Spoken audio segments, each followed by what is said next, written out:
Bismillahirrahmanirrahim. Assalamualaikum warahmatullahi wabarakatuh.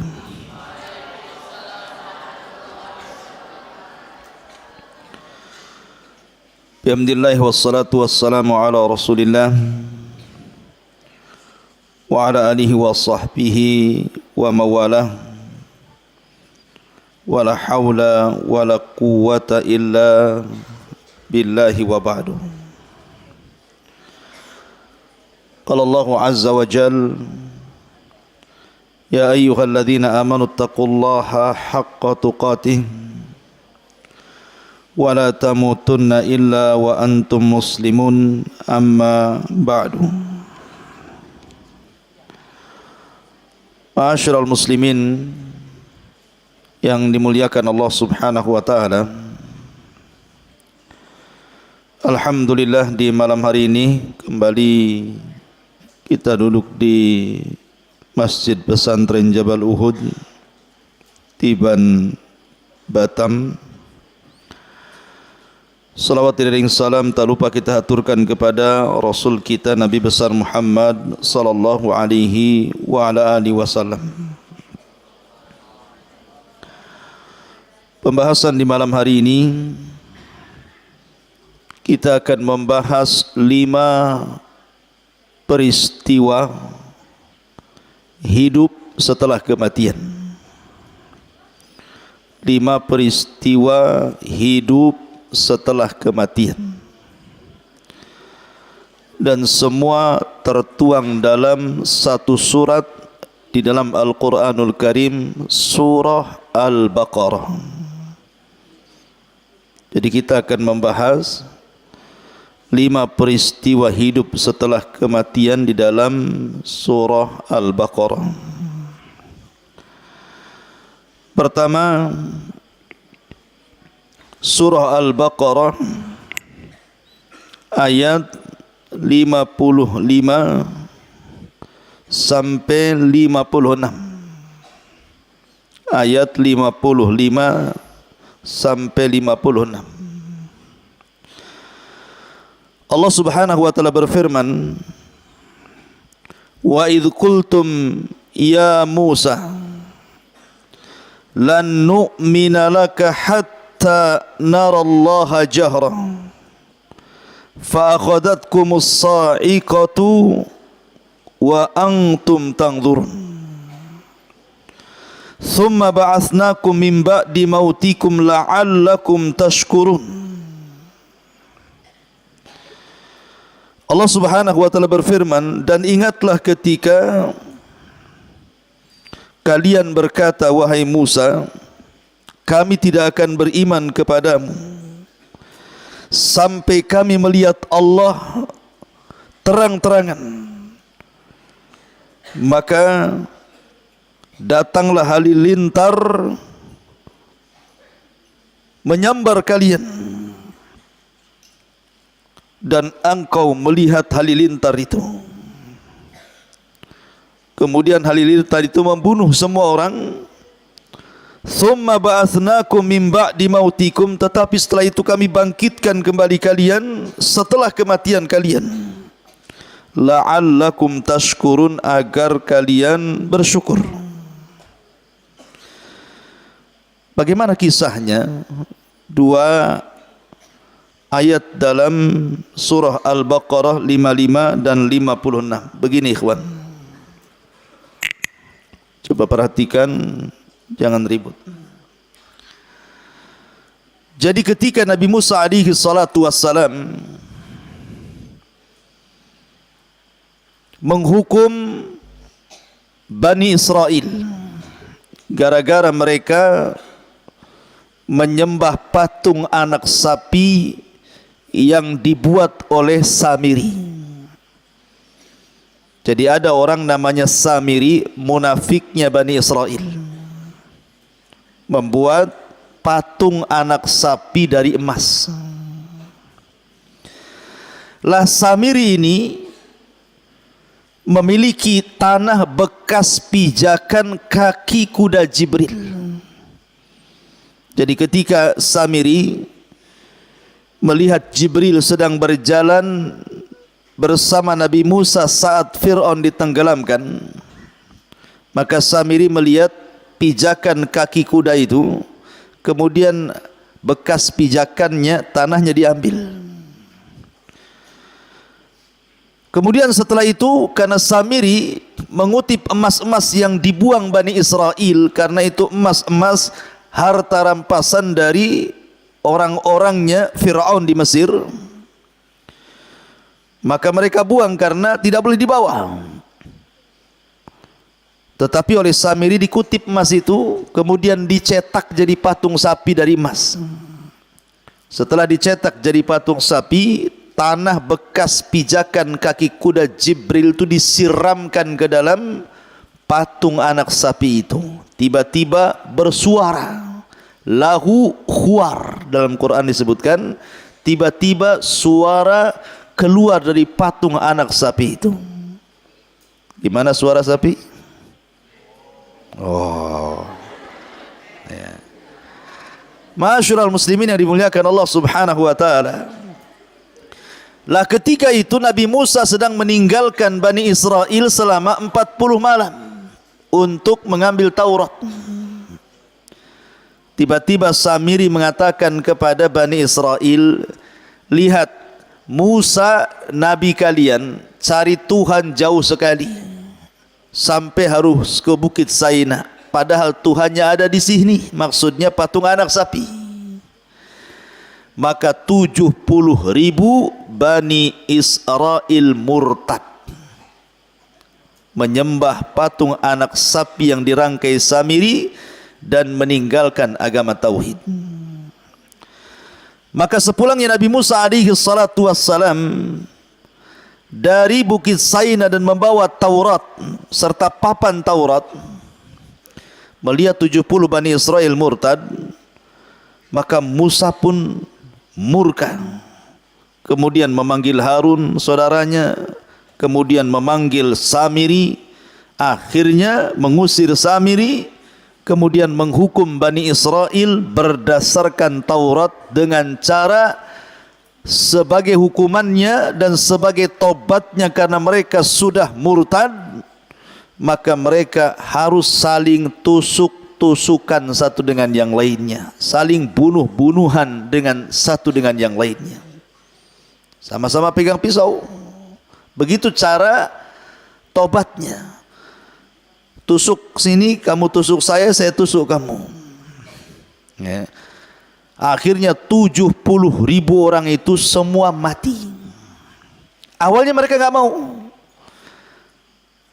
karena tobatnya harus saling bunuh-membunuh. Awalnya mereka nggak mau. Karena mereka nggak mau, maka mereka diancam dengan bukit Tur yang diangkat di atas kepala mereka. Wa rafa'na fawqakumut tur khudhu ma atainakum biquwwah. Maka Allah angkat bukit Tur di atas kepala mereka. Mau tobat atau mau dibanting bukit Tur ini? Tobat mati, tak tobat mati. Ya kan? Kalau tak tobat, dihantam bukit Tur mati. Kemudian tobat disuruh tusuk-tusukan, mati juga. Jadi tobat nggak tobat, dua-duanya mati. Tetapi mati di atas tobat, dzalikum khairul lakum inda bari'ikum, itu lebih baik dibandingkan mati kena azab. Akhirnya mereka pun memilih tusuk-tusukan satu dengan yang lainnya. Kemudian semua mati, sebanyak 70.000 Bani Israel mati semua. Ya. Maka Nabi Musa alaihi salatu wassalam mulai menggembleng orang-orang yang tidak terlibat dalam pemurtatan Samiri. Kemudian Nabi Musa ingin membawa mereka supaya meyakinkan bahwa dia bisa bicara dengan Allah. Maka diajaklah beberapa orang pilihan menuju Bukit Tur Sina. Ada yang mengatakan 6 orang, ada yang mengatakan 12 orang, wallahu alam. Yang jelas khawasnya Nabi Musa, orang-orang pilihannya Nabi Musa, diajak oleh Musa biar mereka yakin bahwa dia bisa berbicara dengan Allah. Berangkatlah mereka. Di tengah jalan mereka enggak yakin dengan Nabi Musa. Subhanallah, padahal ini orang pilihan nih. Mereka enggak yakin dengan Nabi Musa, bahkan mengancam dan mengatakan, wa id qultum ya Musa lan nu'mina laka hatta narallaha jahra. Mereka mengatakan, ya Musa, kami tidak akan beriman kepadamu sampai kami bisa melihat Allah Tuhanmu dengan kasat mata. Kata-kata lan nu'mina, kami tidak beriman, maksudnya tidak beriman kepada kenabianmu, atau tidak beriman bahwa engkau itu bisa bicara dengan Tuhanmu. Sampai kami bisa melihat Tuhanmu seperti apa, baru saya yakin. Itulah Bani Israel. Su'ul adab, buruk akhlaknya kepada nabinya. Maka ketika mereka kemudian ngomong seperti itu saja, tiba-tiba karena ucapannya lancang, ikhwan, itu ucapan lancang sekali kepada nabinya, mengatakan kami tidak beriman kepadamu wahai Musa, sementara mereka sudah banyak diselamatkan oleh Allah lewat Nabi Musa, diberikan nikmat oleh Allah lewat Nabi Musa. Ujung-ujungnya kurang ajar dan mengatakan kami tidak beriman kepadamu wahai Musa sampai engkau tampakkan Tuhanmu seperti apa. Karena mereka sudah lancang, apa yang terjadi? Fa'akhadatkumus sa'iqatu wa antum tangdurun. Datang halilintar menyambar orang-orang ini. Langsung seketika semua mati tersambar halilintar. Mati semuanya. Ya. Tetapi setelah itu Nabi Musa berdoa kembali kepada Allah agar dihidupkan kembali.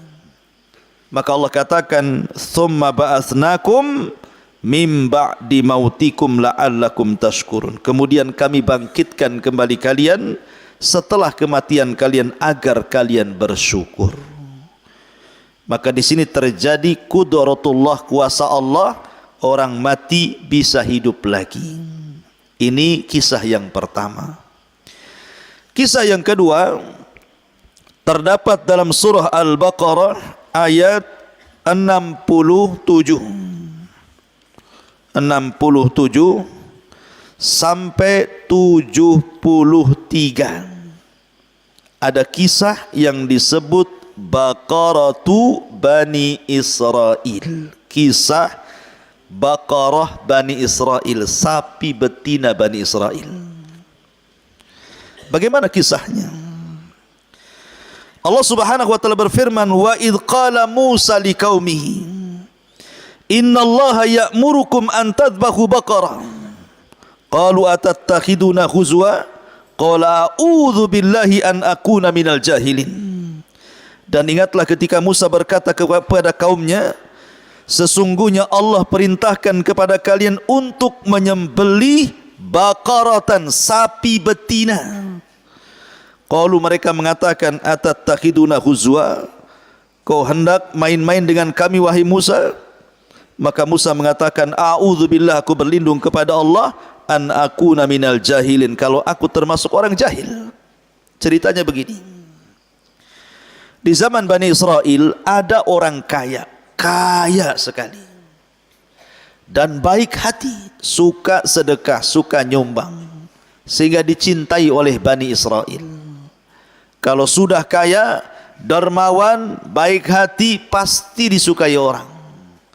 Tapi kalau sudah kaya, kemudian pelit, kemudian kedekut, kemudian tidak bakhil gitu ya, kemudian sombong, dibenci orang biasanya.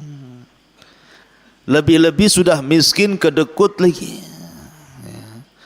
Ma'asyiral muslimin yang dimuliakan Allah Azza wa Jalla. Jadi ada orang kaya Bani Israel, saking kayanya, baik hati, suka dermawan, suka nih Bani Israel sama orang ini.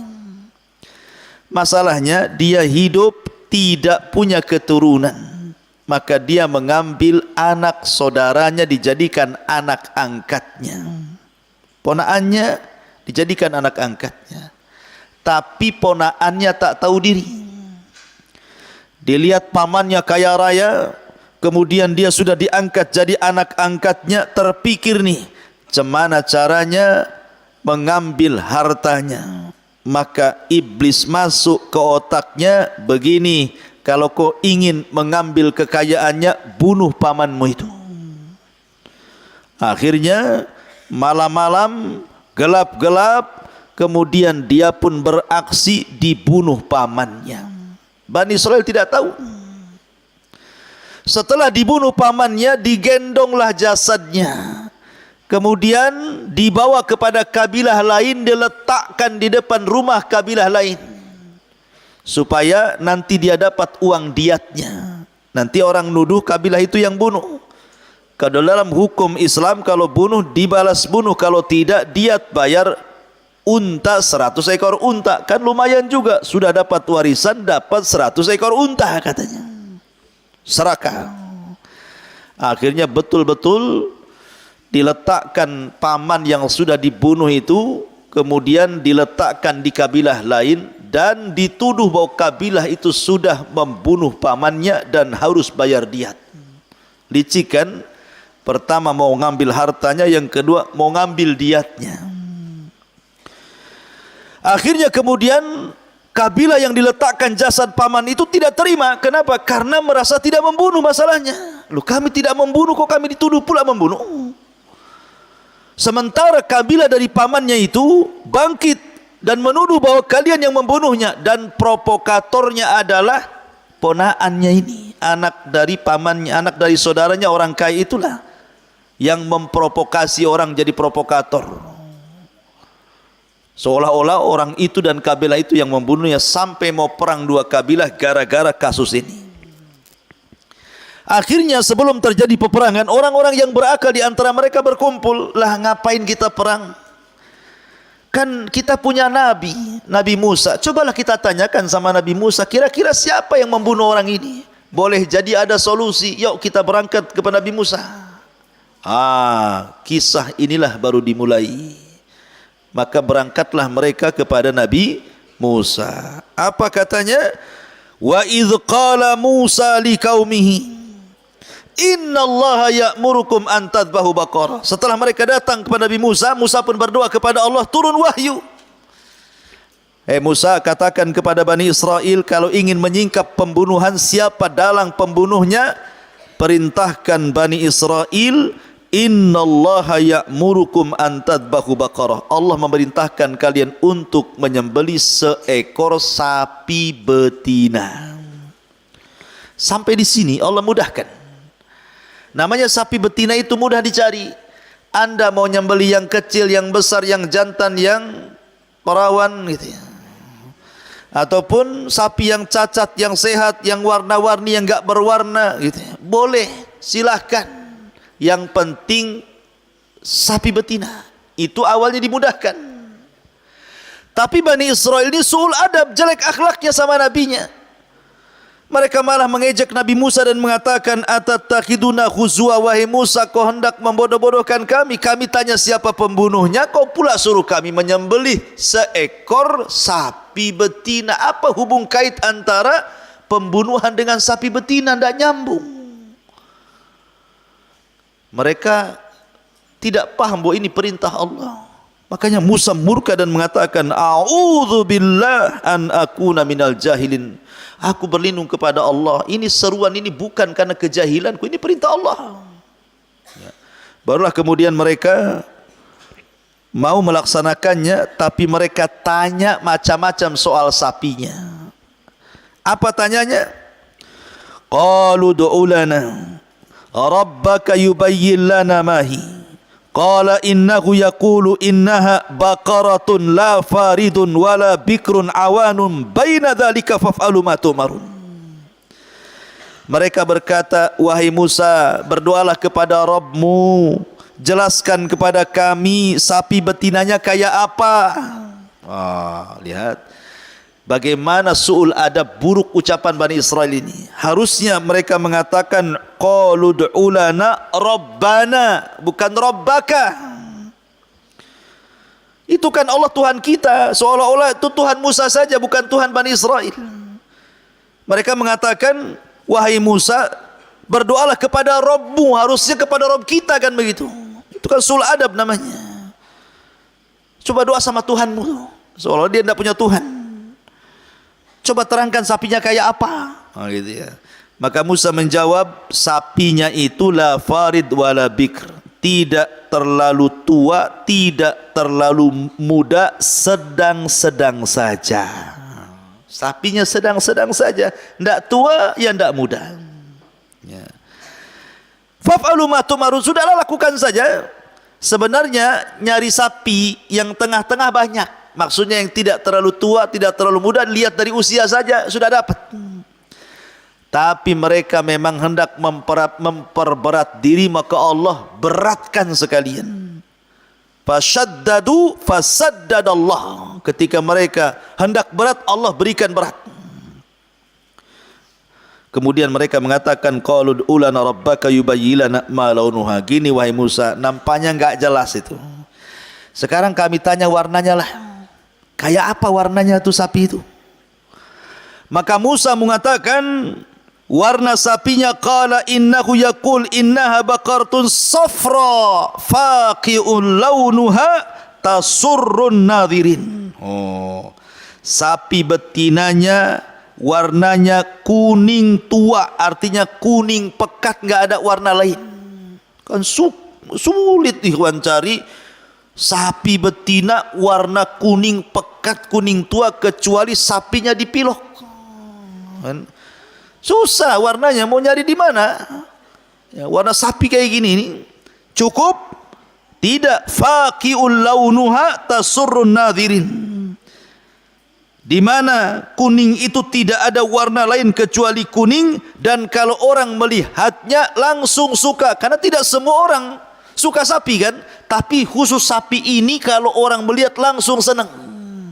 Wah, makin sulit lagi. Dasar degil Bani Israel masih dibilang enggak jelas. Gimana enggak jelas? Usianya yang tidak terlalu muda dibilang enggak jelas. Tanya warna sudah jelas, cari yang kuning pekat, tidak ada warna lain, dibilang enggak jelas. Tanya lagi. Qalu ulana rabbaka yubayyin lana ma hi innal baqarata syabaha alaina wa inna insyaallah la muhtadun. Maka mereka mengatakan, wahai Musa, tolonglah berdoa lagi, jelaskan sejelas-jelasnya. Sapi yang mau kami sembelih itu nampaknya masih samar tuh. Bani Israel nih degilnya kayak gitu, masih samar nih, nggak jelas juga nih katanya. Pada sudah jelas dibilang nggak jelas. Ya. Tolonglah jelaskan yang sejelas-jelasnya biar kami dapat petunjuk. Oke, kata Nabi Musa. Musa berdoa kepada Allah kemudian mengatakan, qala innahu yaqul innaha baqar la dhalulun tuthirul arda wa la taskil hartha musallamatu la syiyata fiha qalul ana ji'ta bil haqq fadhabahuha wa ma kadu yaf'alun. Kemudian dan Musa menjawab, sapi itu adalah sapi betina yang belum pernah dipakai untuk membajak tanah, tidak pula untuk mengairi tanaman, sehat dan tanpa belang. Mereka berkata, sekarang baru jelas sapinya. Masalahnya ada enggak sapinya? Dibilang udah jelas, sapinya ada enggak? Kan itu. Rupanya satu Bani Israel yang punya sapi kayak itu cuma satu. Anak yatim. Anak yatim punya sapi, itu warisan satu-satunya dari orang tuanya, persis sifatnya seperti yang disifatkan oleh Musa kepada Bani Israel. Maka Allah mengirim malaikat untuk menjelma manusia dan mendatangi anak yatim yang punya sapi itu. Maka datanglah malaikat dan mengatakan, sini nak, sebentar lagi sapimu akan ditawar orang, dan pasti tidak akan mencari sapi kecuali sapimu. Maka jangan kau kasih ke mereka. Tapi kalau seandainya mereka kekeh ingin sapimu nak, jualah sapimu dengan emas seberat sapimu. Emas seberat sapi, gimana pula tuh? Ya, kalau emas Jawa ya lah. Mas kemana mas? Kan itu ya. Berat tuh kan itu ya.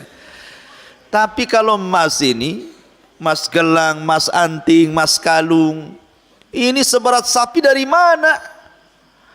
Makanya Allah Subhanahu wa taala menjelaskan Bagaimana hampir-hampir mereka tidak sanggup melakukannya. Apa kata Allah? Faqulna daribu bi faqulna apa namanya? Wa idza fadhabahu wa ma kadu yaf'alun. Di ujung ayat Allah mengatakan fadhabahuha wa ma kadu yaf'alun. Maka mereka pun berhasil menyembelihnya tapi hampir-hampir gagal. Kenapa? Bukan tidak ada sapinya, ini sapinya sudah ada. Masalahnya mahal sekali. Ya. Karena harus membeli dengan emas seberat sapi itu. Dari mana coba? Terpaksalah akhirnya mak-mak, ibu-ibu itu ya dicopotin antingnya, kalungnya, gelangnya dikumpulkan di kilo kemudian setelah seberat sapi itu baru anak yatim memberikan sapinya. Anak yatim ini kaya mendadak. Gara-gara jual sapi. Ma'asyiral muslimin yang dimuliakan Allah Azza wa Jalla. Setelah kemudian dapat sapi, apa yang terjadi? Dibawalah sapi itu kepada Nabi Musa. Maka Nabi Musa menyuruh untuk menyembelihnya, disembelihlah sapi itu. Kemudian diambillah bagian daging dari sapi itu. Kemudian dipukulkan ke orang yang mati. Tiba-tiba hidup dia. Kemudian Musa bertanya, hei, siapa yang membunuhmu? Kemudian orang yang mati ini melirik-lirik. Ternyata pandangannya langsung ke keponakannya. Tuh yang bunuh saya tuh, katanya. Habis itu mati lagi. Ya. Hanya ngasih tahu pembunuhnya, habis itu klak mati lagi. Tapi kan di sini sempat hidup sesaat. Ini namanya hidup setelah kematian. Kuasa Allah. Hanya dipukul daging sapi bisa hidup. Tapi yang bisa melakukan seperti Nabi Musa, jangan pula ada orang mati antum pukul-pukul dengan daging sapi kota hidup-hidup, katanya. Ya, antum bukan Musa. Ya, ngapain pula antum pukul orang dengan daging sapi pula? Ya. Jadi ma'asyiral muslimin yang dimuliakan Allah Azza wa Jalla, ini peristiwa yang kedua dari kisah hidup setelah kematian dalam surah Al-Baqarah. Kemudian kisah yang ketiga masih dalam surah Al-Baqarah ayat 259, agak jauh. Al-Baqarah 259. Allah Subhanahu wa taala berfirman di dalam Al-Baqarah 259 tentang kisah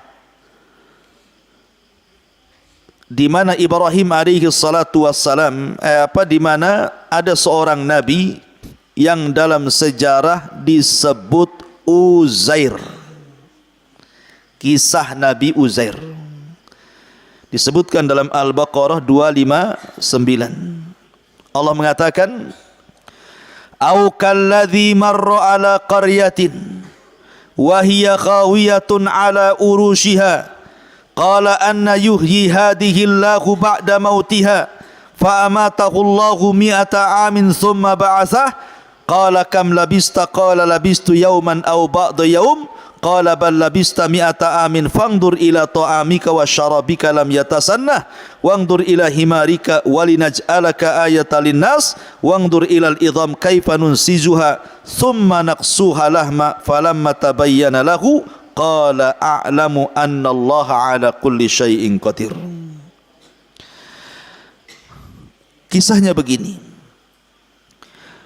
Dulu orang-orang Yahudi menguasai Palestina. Tapi orang-orang Yahudi itu terkenal su'ul adab kepada para nabi. Buruk adabnya, buruk akhlaknya, buruk muamalahnya, sehingga terkadang mereka mendustakan nabi, bahkan sampai membunuh para nabi. Sampai-sampai Nabi Zakaria dibunuh orang Yahudi, Nabi Yahya dibunuh orang Yahudi, Nabi Isa pun tidak lepas akan terjadi pembunuhan kalau tidak diangkat Allah ke langit. Banyak, akhirnya kemudian banyak para nabi yang didustakan dan dibunuh. Sebab itulah Allah datangkan kepada Yahudi Bani Israel pasukan besar yang dipimpin oleh Bukhtun Nasr. Ada orang namanya Bukhtun Nasr, penguasa Babil Irak, membawa pasukan besar kemudian menyerang Palestina dan dihancurkan serata-ratanya bangunannya itu. Diratakan dengan tanah. Orangnya dibantai. Perempuannya kemudian jadi budak. Yang lainnya pergi tunggang langgang ketakutan. Dan banyak orang dibantai di Palestina oleh pasukan Bukhtun Nasr yang datang dari Babil, Irak. Akhirnya orang-orang Yahudi pun terancam. Kenapa? Karena kalah Palestina dihancurkan oleh Bukhtun Nasr. Karena padahal sebelumnya mereka sudah baru saja membunuh Nabi Yahya dan Zakaria. Tiba-tiba mereka diserang oleh kerajaan Babil dipimpin Bukhtun Nasr. Kotanya hancur sehancur-hancurnya. Perempuannya diperbudak, laki-lakinya dibantai. Akhirnya yang lainnya lari tunggang langgang gak karu-karuan. Akhirnya kota itu hancur lebur.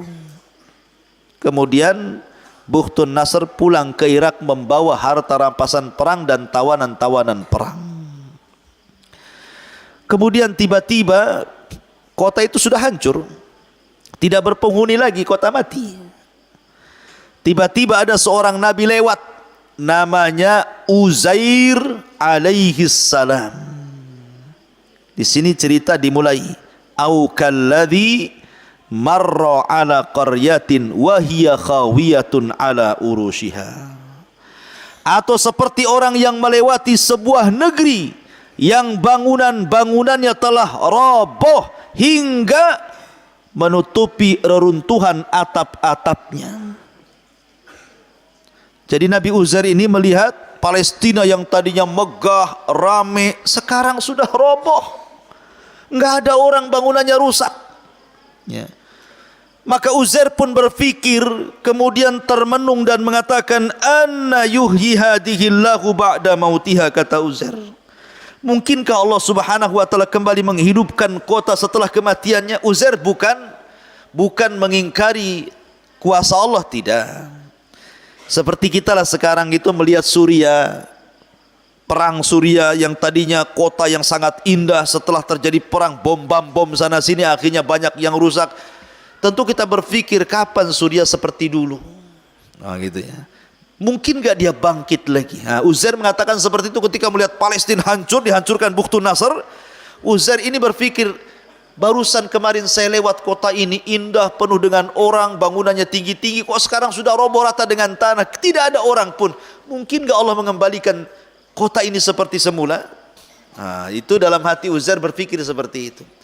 Akhirnya karena sudah panas duhur, Uzair pun mencari tempat istirahat. Masuklah dia ke dalam gua kecil.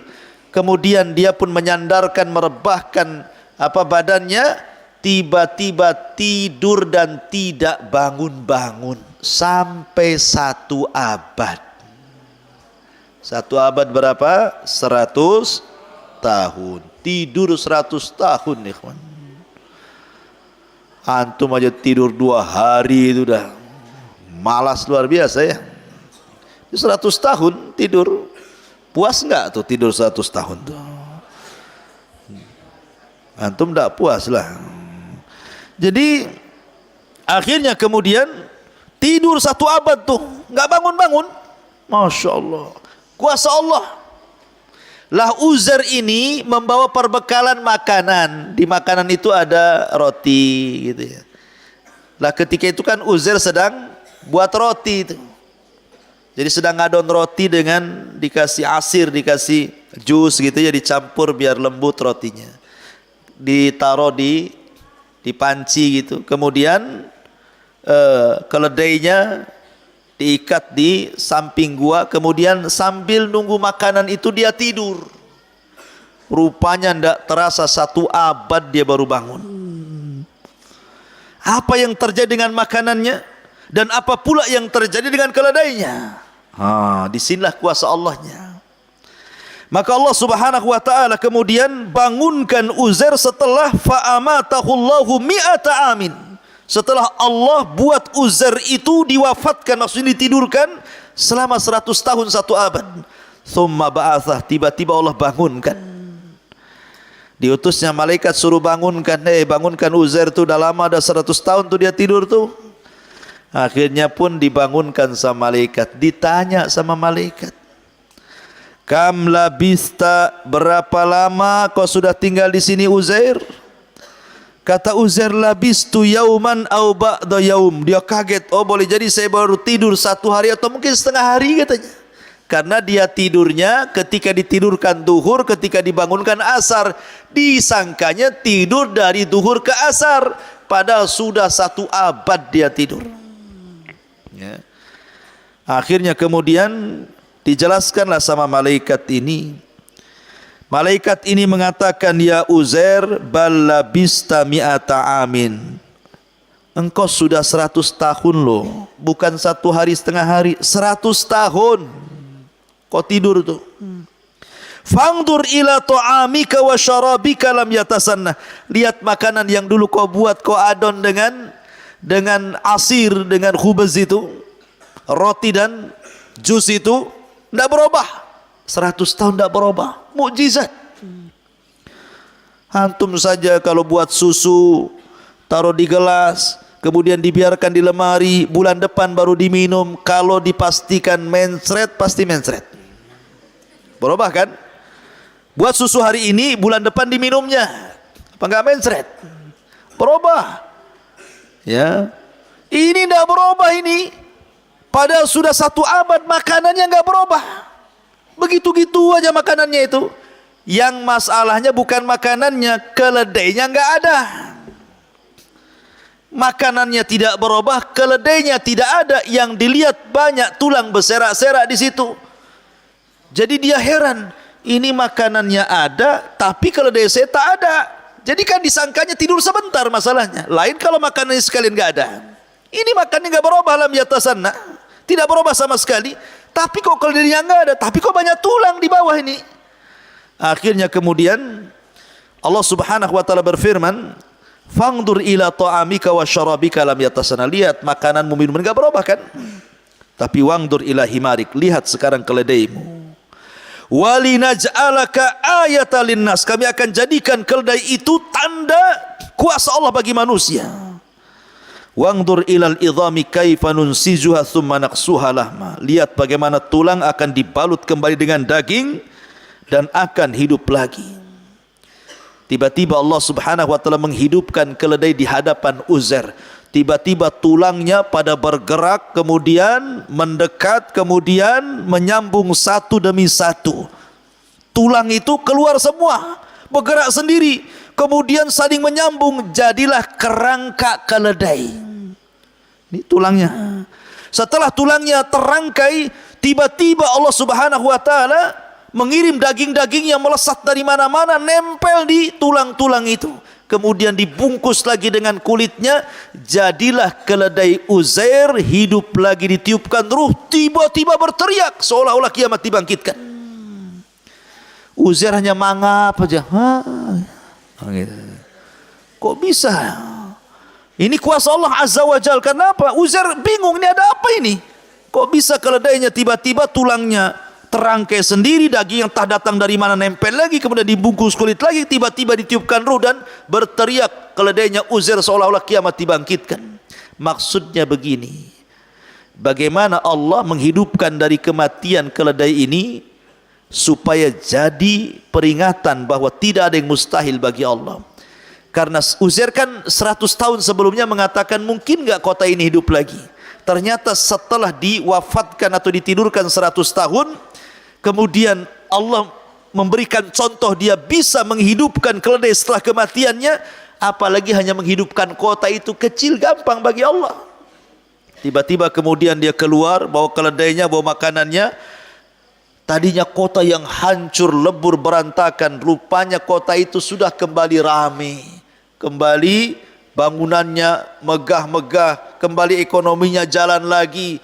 Pokoknya Uzair senang karena Allah sudah mengembalikan kota itu sebagaimana sebelumnya. Maka Uzair pun pulang. Dia kan sudah 100 tahun ngilang masalahnya, tapi dia masih ingat rumahnya. Ketika sampai di rumahnya bingung, karena di rumahnya hanya ada nenek tua buta yang sedang duduk depan rumahnya. Kemudian Uzair mengatakan, benar enggak ini rumahnya Uzair, Nek? Kata nenek itu, benar ini rumahnya Uzair. Saya Uzair, Nek. Ha? Kau Uzair? Ah, jangan bohong, Uzair sudah hilang 100 tahun, ngaku-ngaku Uzair pula kau, katanya. Nah, itu bahasa Medannya ya. Akhirnya Uzair mengatakan, saya Uzair, Nek. Ah, enggak benar kau ini, katanya. Kalau kau Uzair, kata nenek itu, Uzair itu seorang nabi, doanya mustajab, dia bisa berdoa. Kalau memang kau Uzair, doakan aku supaya sembuh mataku. Maka Uzair pun kemudian ngangkat kedua tangannya berdoa kepada Allah, kemudian diusaplah mata nenek itu. Tiba-tiba dia melihat rupanya nenek itu adalah budaknya Uzair, pembantunya Uzair. Dulu lebih muda, sekarang lebih tua, karena Uzair tidak berubah. Walaupun sudah 100 tahun lewat, tetap segitu saja mukanya. Sementara pembantunya yang lebih muda sekarang lebih tua, jadi nenek-nenek, sementara dia masih bujangan, masih muda gitu ya. Akhirnya pas kemudian nenek itu melihat Uzair, ternyata majikannya betul Uzair. Hanta Uzair, kau Uzair, katanya kan. Wah, barulah dia teriak-teriak, Uzair masih hidup, Uzair masih hidup.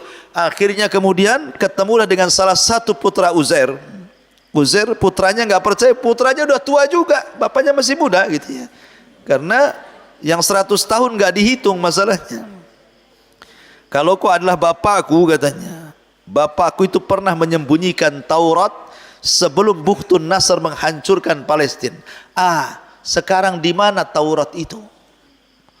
Akhirnya kemudian Uzair pun mencari-cari Taurat. Rupanya setelah ditunjukkan tempat Taurat disembunyikan, Taurat itu sudah hancur kena puing-puing, apalagi sudah 100 tahun.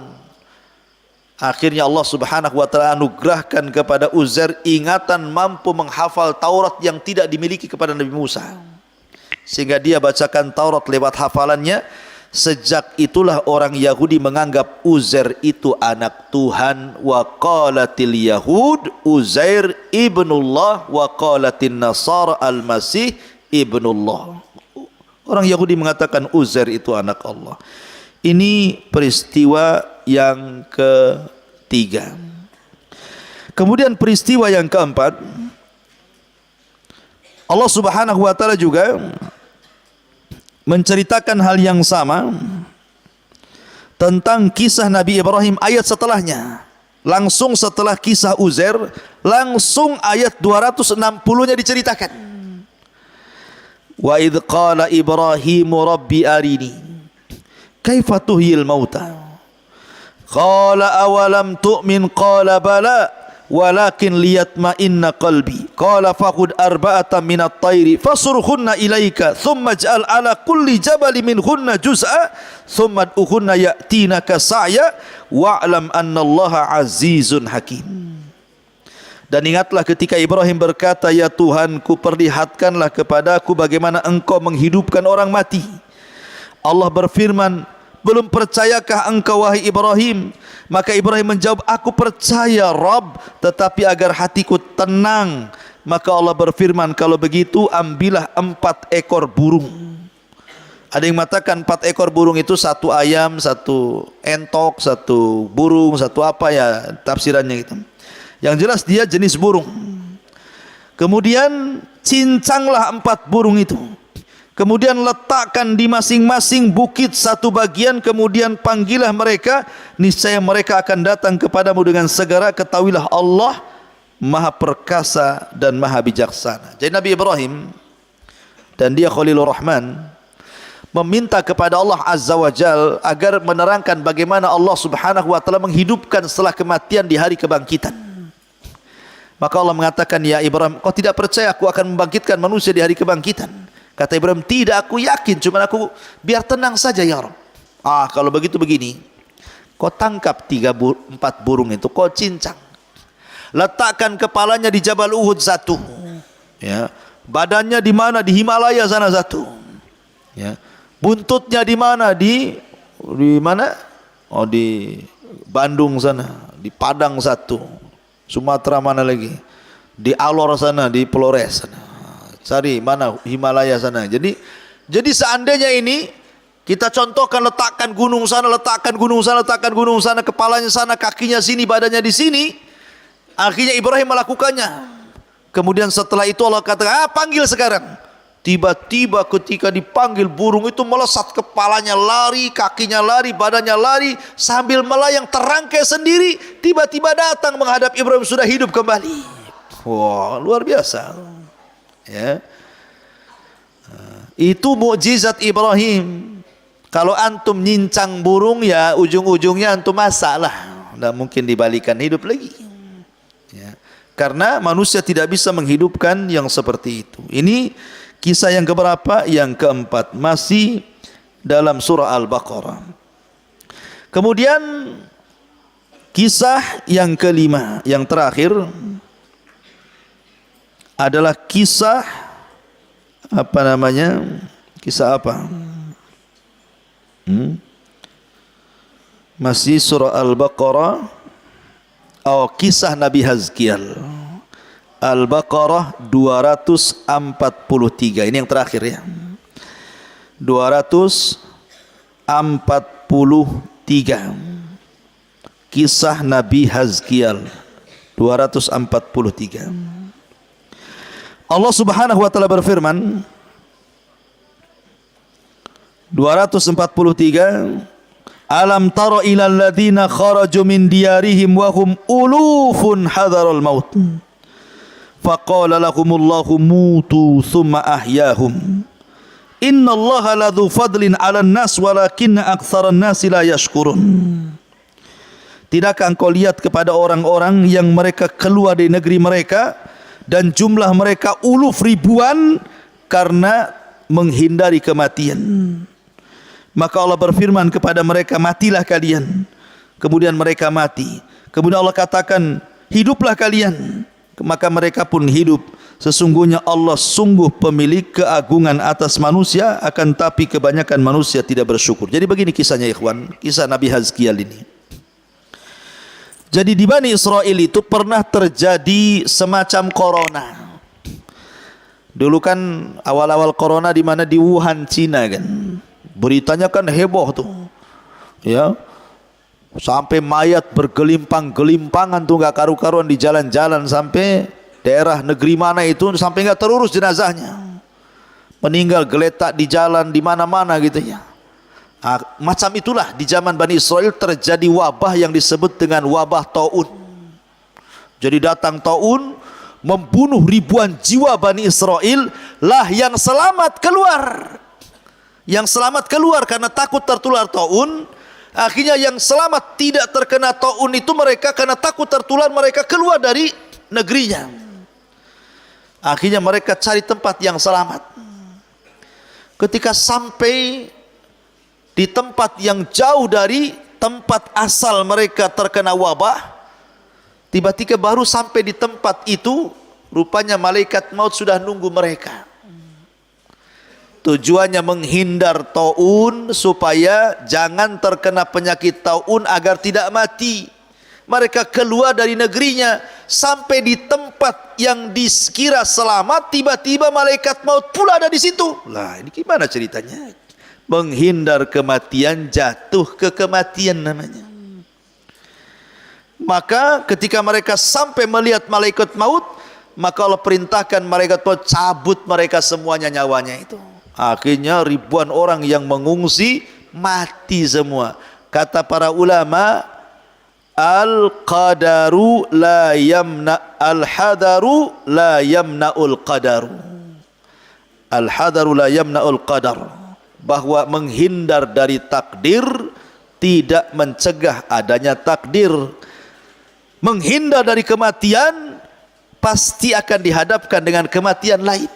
Tidak kematian dengan corona, mungkin dengan yang lain. Tidak mesti mati karena corona, yang lain juga penyebab kematian banyak. Tidak mesti dengan taun, rupanya ada memang takdirnya mati. Ketika sampai mereka karena ingin menghindari taun itu, malah mereka dicabut nyawanya di situ oleh Allah. Oh, jasadnya bergelimpangan di mana-mana. Ketika itu Nabi Hazkiel lewat di situ. Kok banyak jasad di mana-mana? Ya. Rupanya jasad-jasad Bani Israel yang menghindar dari taun itu. Maka Allah berfirman kepada Nabi Hazkiel, wahai Hazkiel, maukah kuhidupkan mereka semuanya? Maka Hazkiel mengatakan, ya Rabb, hidupkanlah mereka, kasihan. Biar mereka mendapatkan hidayah dari pelajaran seperti ini. Maka Allah perintahkan kepada Hazkiel, serulah mereka. Maka akhirnya Hazkiel pun menyuruh mereka, dan Allah kembalikan, hidupkan mereka. Akhirnya mereka pun kemudian tobat dan sadar, kemudian mengikuti Nabi Hazkiel, walaupun belakangan kemudian mereka kufur lagi. Lihat bagaimana Allah menghidupkan manusia setelah kematian. Taib, ini diantara 5 peristiwa hidup setelah kematian dalam surah Al-Baqarah. Kita masuk pada sesi soal jawab.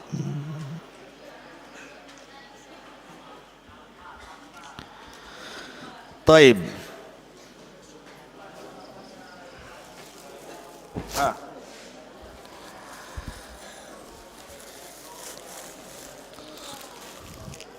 Pertanyaan yang pertama, Ikhwan SMP dulu, SMA dulu.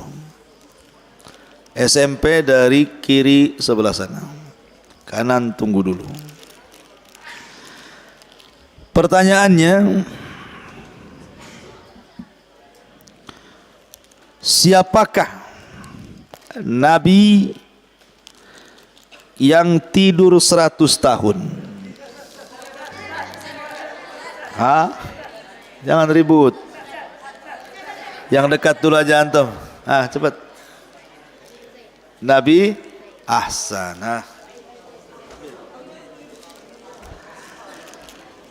SMP sebelah sini dulu. Kita ambil dulu Nabi Uzair.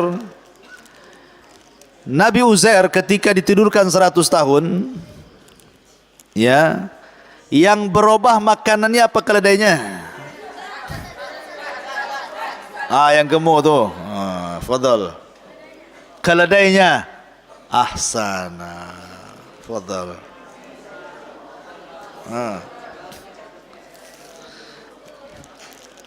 Balik lagi SMP, SMA sekarang. SMP jangan nunjuk. Pertanyaannya, ngapain antum? Nanti saya kasih soal tak bisa. Malu nanti. Pertanyaannya agak sulit. Ayat keberapa? Mulai nggak mau kan? Baru bilang ayat keberapa. Taib. Kisah sapi betina menceritakan tentang apa? Menceritakan tentang apa? Kisah sapi betina itu menceritakan tentang apa? Tentang pembunuhan. Gitu saja. Menyingkap pembunuhan. Ahsan, enggak apa-apa. Dapat gemaz. Fadhal. Taib. Ambil tuh gemesnya. Pertanyaannya SMA juga.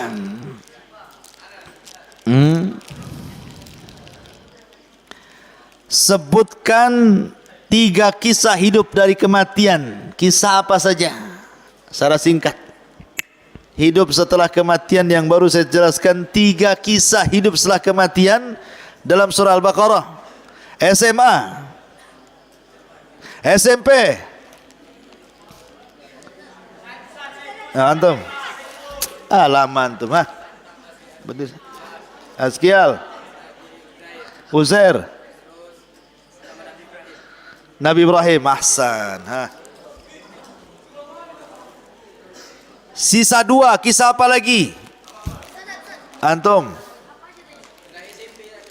Gak apa-apa. Sudah itu. Udah. Tadi apa tadi? Azkial. Ibrahim sama Uzair. Kaumnya Bani Israel disambar petir satunya. Sapi. Ahsan, sapi betina. Fadhal. Ambil. Taib. Sekarang akhwat dulu. Tenang antum. Gantian. Ya, masih banyak tuh. Akhwat, dengerin.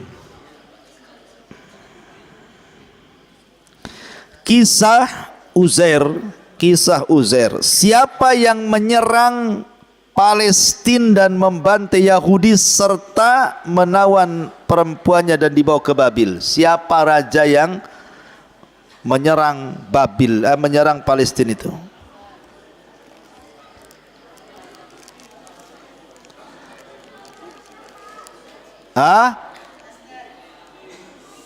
Diam ikhwan.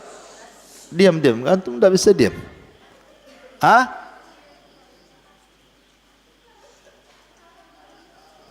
Satu yang jawab, jangan banyak.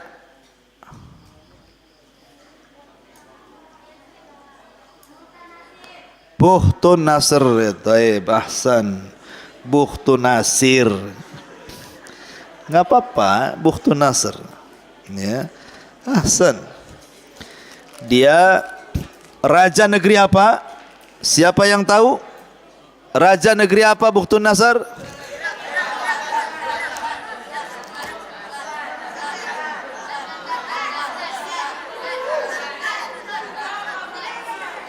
Apa?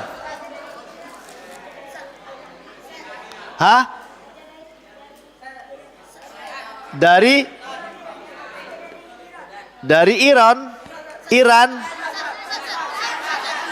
Bukan. Dari Irak. Ya, apa namanya kerajaannya? Babil. Ahsan.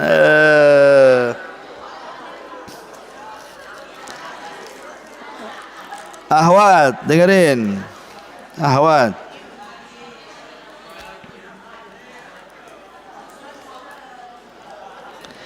Kisah Nabi Uzair. Ahwat, perhatikan, diam. Kisah Nabi Uzair. Kenapa Uzair dituhankan sama Yahudi? Kenapa orang Yahudi mengatakan Uzair itu anak Tuhan? Kenapa? Kok bisa? Diam, ahwat.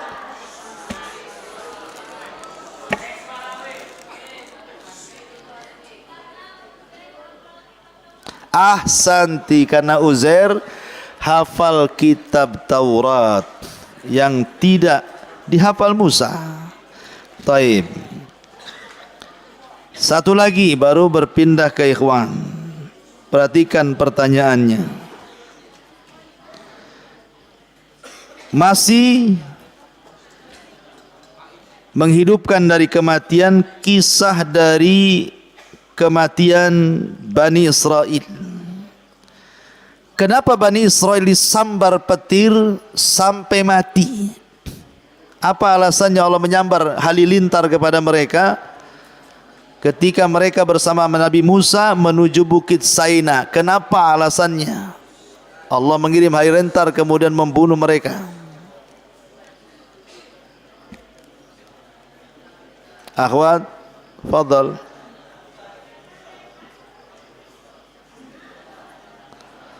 Kenapa?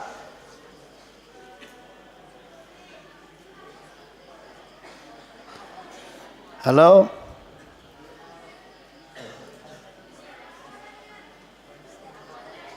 Karena apa?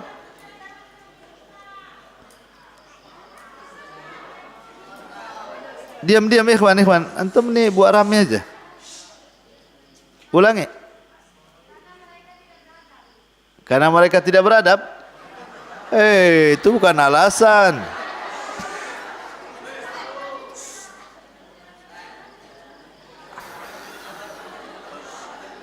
Yang belakang tuh cepat. Kenapa?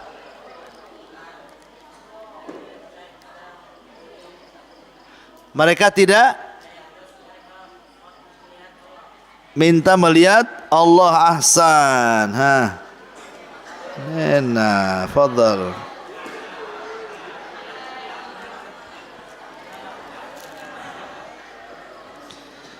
Ikhwan, dengerin ikhwan lagi. Sebutkan 3 sifat sapi betina yang mau disembelih Bani Israel.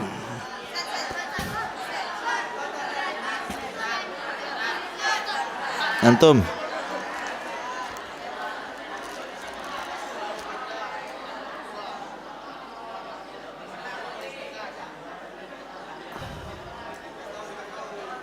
Apa antum? Lama kali apa?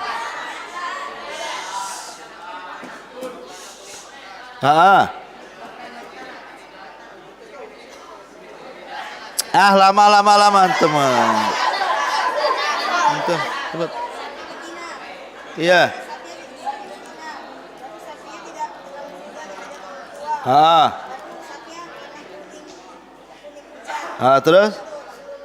Terus satu lagi.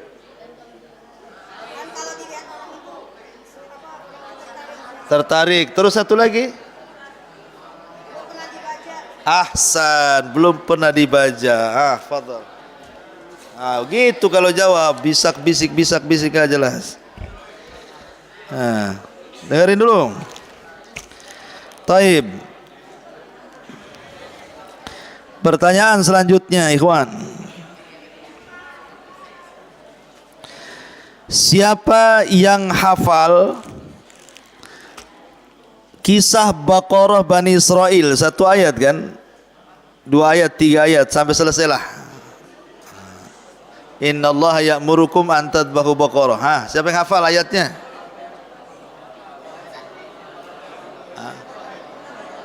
Iya. Innallaha ya'murukum an tadbahu baqarah. Siapa yang hafal kisah ini dalam mana? Cepat, siapa?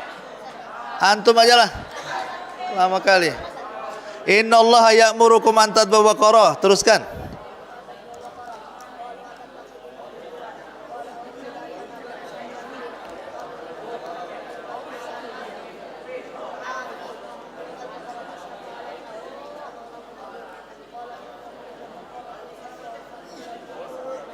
Ayo.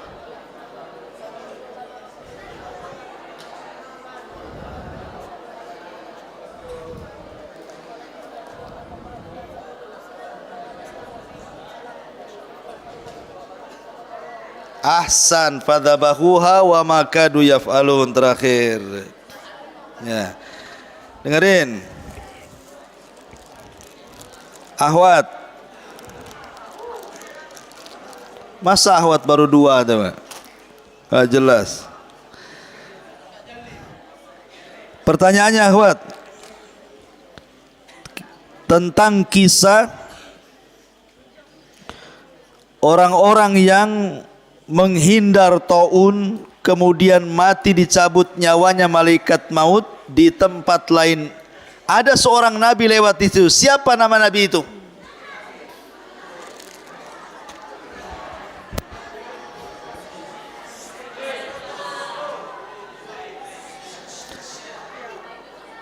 Nabi Hazkial. Ahsanti, Nabi Hazkial.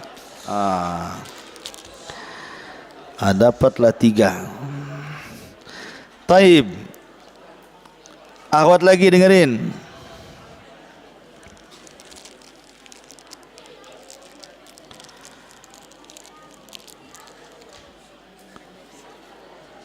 Ketika kisah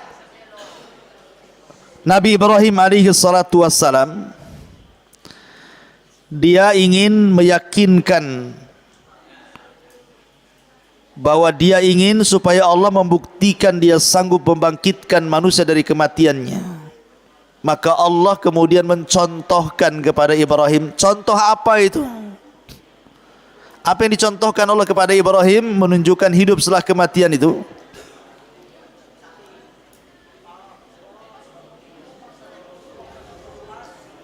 Ahwat,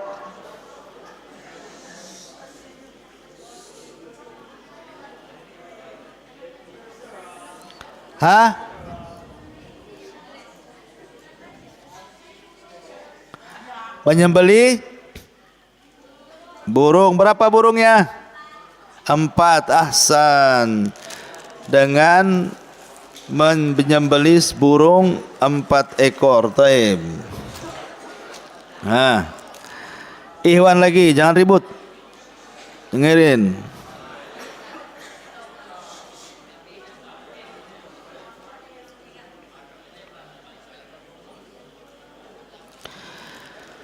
Kisah tentang Baqarah, sapi betina Bani Israel juga.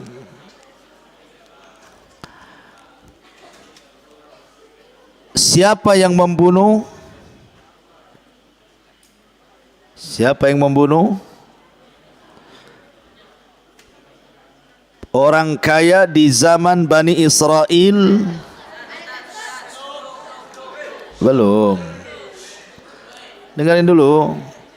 Orang kaya di zaman Bani Israel sampai akhirnya disyariatkan untuk menyembelih sapi betina. Siapa yang membunuh?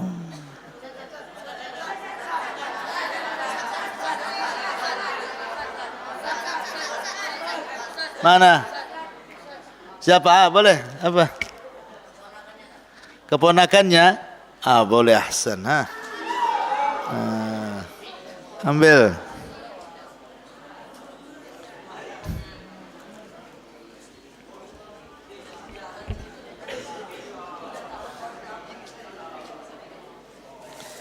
Pertanyaan di luar tema. Pertanyaan di luar tema.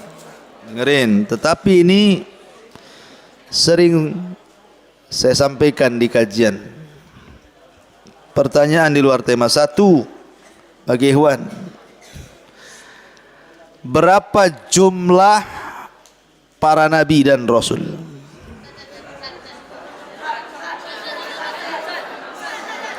Belakang. Hah?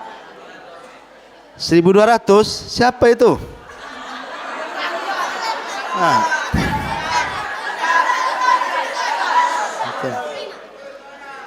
Lain.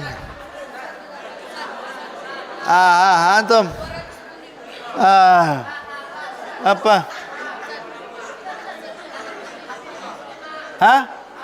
Apa? Antum. Belakang. 25? Apa pula lah antum ini? Berapa jumlah para nabi?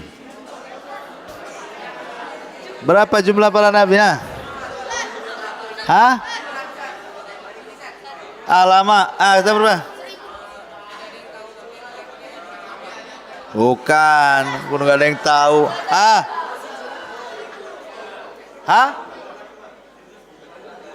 Apa antum? 1000? 1256 boleh juga. 1200. Salah, bukan.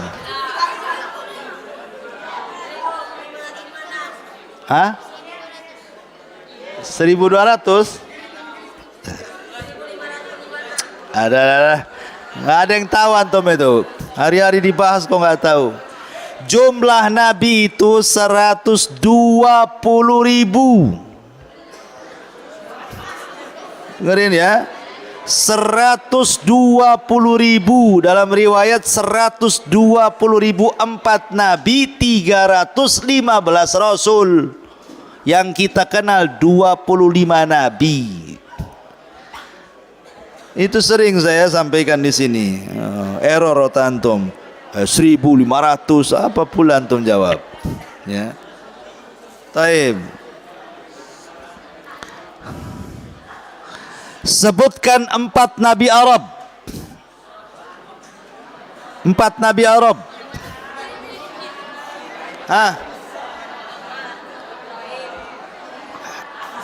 Apa pula? Diam. Nabi Hud, Nabi Soleh, Nabi Muhammad baru 3 itu satunya.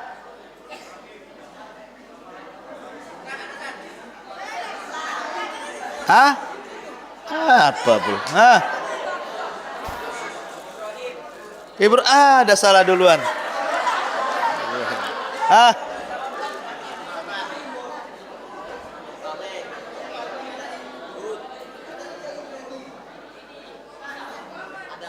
Adam pula. Ah. Hah?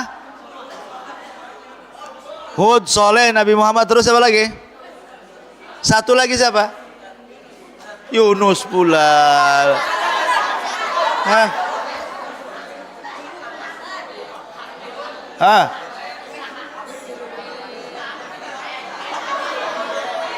Nabi Muhammad, satu lagi? Hah? Ismail bukan?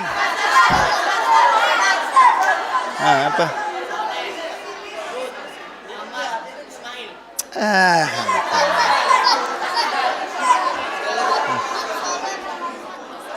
Hah? Lain. Ayo. Oke, Nabi Hud, Nabi Soleh, Muhammad. Satu lagi siapa?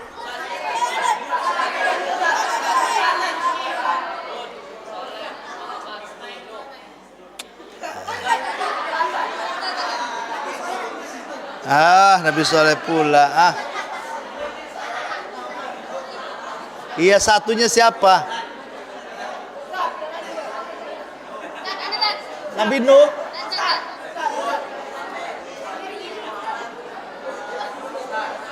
Antum. Ada. Apa? Zakaria, apa lagi? Apa?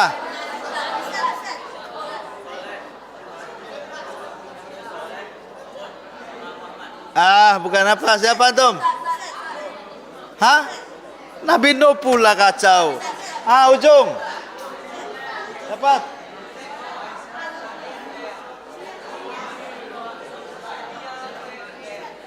Ismail. Mana ada Ismail?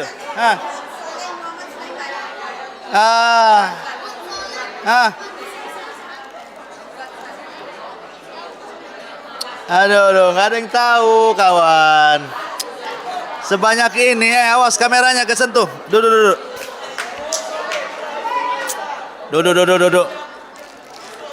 Nih, saya kasih tahu Nabi Arab nih. Nabi Arab itu, Nabi Hud diutus kepada Ad, Nabi Soleh diutus kepada Samud, Nabi Syuaib diutus ke Madian, Nabi Muhammad diutus ke bangsa Arab. Ismail bukan Nabi Arab, dia dihijrahkan dari Palestina ke Arab. Cuman Syuaib, makanya hadiahnya untuk Abu Humairah, karena antum tidak bisa, ya kan? Taib. Dengerin. SMP sebelah sini ulul azmi siapa aja?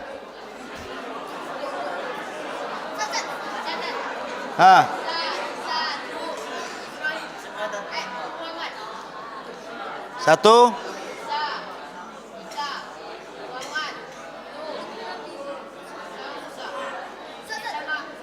Ibrahim, Ahsan.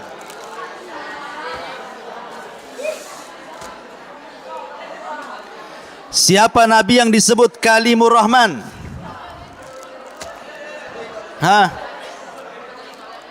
Iya, siapa? Siapa yang jawab? Antum? Siapa Kalimur Rahman? Nabi Musa. Ahsan. Ambil. Awas kesetrum tuh antum di situ. Ahwat, siapa Nabi yang gelarnya Khalilur Rahman? Ahsanti Ibrahim.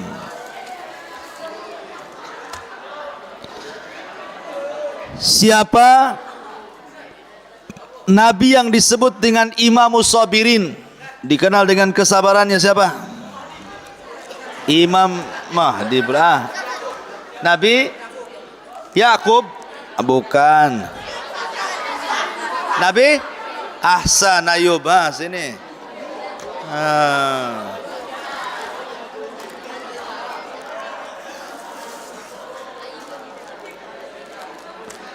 Siapa Nabi kedua setelah Adam? Apa lagi? Nah, bukan. Bukan. Apa siapa? Bukan. Apa? Hah? Idris? Bukan. Hah? Nabi? Hah? Sip? Bukan. No. Turun. Apa? Tuh, Nabi? Nabi Syith. Syith gitu ya. Benar, Nabi Syith. Allah, itu kameranya. Turun. Kesentuh pula. La haula wala quwwata. Perhatikan.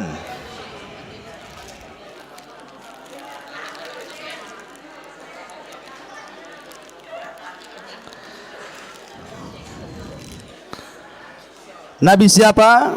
Ingat, Nabi siapa? Yang mukjizatnya mampu menghentikan matahari. Ahsan, Yusai bin Nun.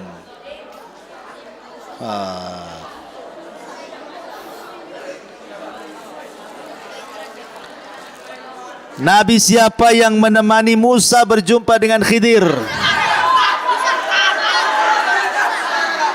Yusa. Ahsan. Diam. Antum ini. Ahwat, dengerin Ahwat. Diam. Gantian Ahwat.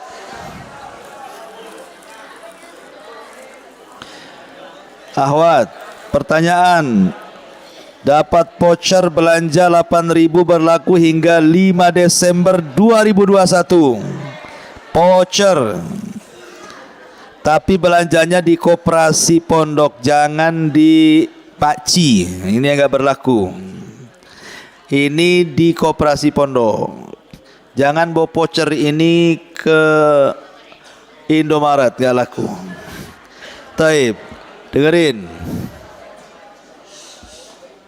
Ahwat, siapa wanita terbaik dunia?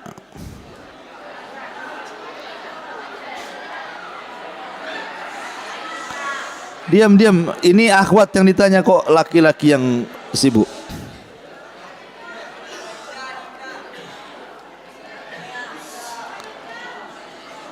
Jangan ribut. Kenapa ribut sih? Khadijah 1, Fatimah 2, Asyah 3, Ahsanti Maryam bintu Imran. Ahsanti. Taib, pertanyaan selanjutnya lagi. Anda dapat voucher belanja RP 8.000 berlaku hingga 5 Desember 2021. Dengerin.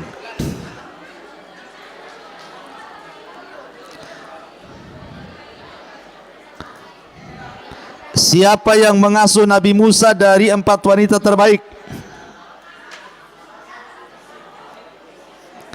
Siapa yang mengasuh Nabi Musa dari 4 wanita terbaik?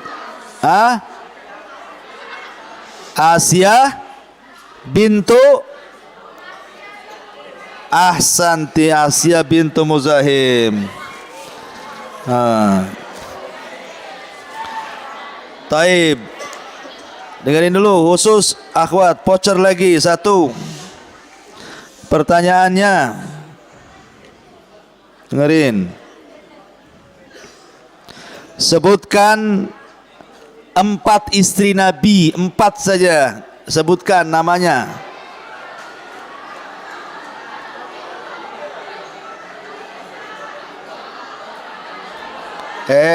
Jangan ribut.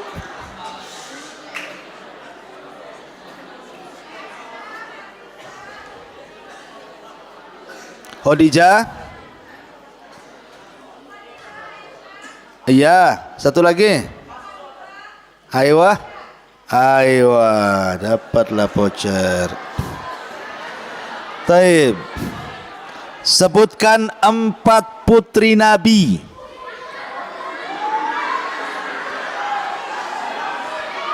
Apa ini? Sama aja, nggak depan nggak belakang rame.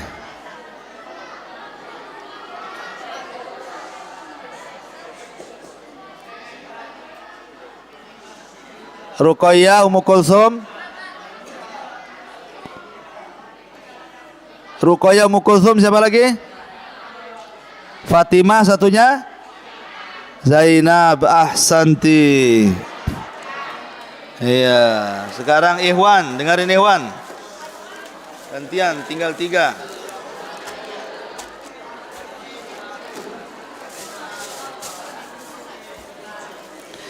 Pertanyaannya Ikhwan, dengerin. Berapa tahun Nabi Nuh berdakwah? Berapa tahun Nabi Nuh berdakwah? Berapa tuh? 90 tahun. 950 tahun. Ahsana. Ambil. Mana tadi? Itu. Taib. Ikhwan.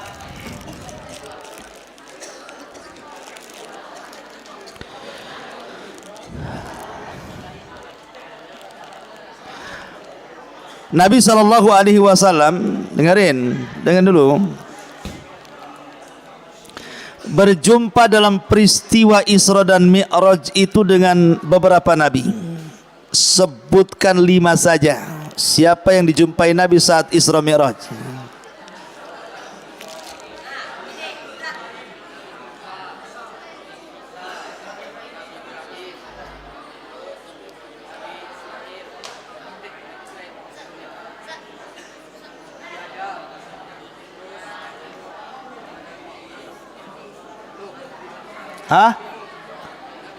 Nuh.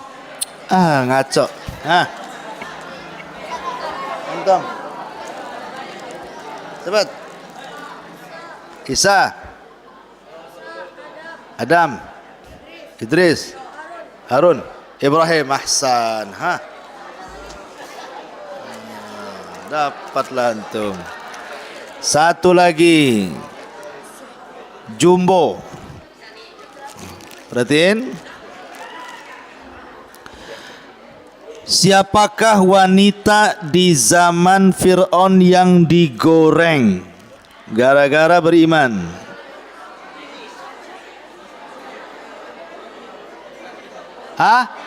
Masyitoh. Ahsan, Masyitoh. Taib, dengan berakhirnya Masyitoh, berakhir kajian kita. Subhanakallah bihamdika asyhadu an la ilaha illa anta astaghfiruka wa atubu ilaik. Allah ta'ala. Assalamualaikum warahmatullahi wabarakatuh. Taib, jangan dulu keluar, biar akhwat keluar dulu.